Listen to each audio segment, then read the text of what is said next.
Berikutnya kita ke informasi dari sejumlah daerah di tanah air. Informasinya kita awali dari Makassar, Sulawesi Selatan. Polisi membubarkan aksi unjuk rasa mahasiswa karena mengganggu arus lalu lintas.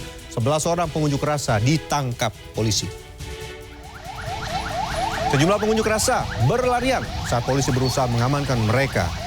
Penertiban aksi unjuk rasa ini terpaksa dilakukan polisi karena aksi unjuk rasa yang dilakukan mahasiswa mengganggu arus lalu lintas.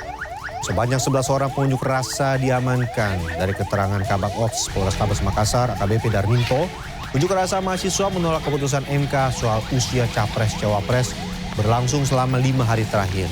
Dan selama itu, mahasiswa tidak jarang menutup jalan sehingga banyak masyarakat yang mengeluh aktivitas mereka terganggu.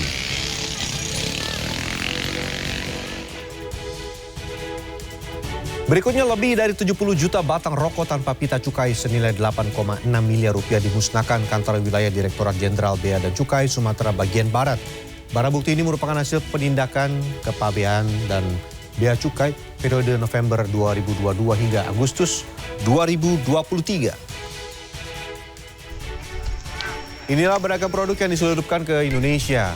Selain 7 juta batang rokok tanpa pita cukai, petugas Direktorat Jenderal Bea dan Cukai Sumatera Bagian Barat juga menyita 73,8 liter minuman keras. Setelah didata, jutaan batang rokok ini akhirnya dimusnahkan. Kamis siang, pemusnahan ini dilakukan dengan cara dibakar. Barang-barang yang dimusnahkan ini merupakan hasil pengawasan dan pencegahan kantor wilayah Direktorat Jenderal Bea dan Cukai Sumatera Bagian Barat. Barang-barang ini umumnya ditangkap melalui jalur darat di Pelabuhan Bakauheni, Lampung Selatan, dan juga dari pengiriman online.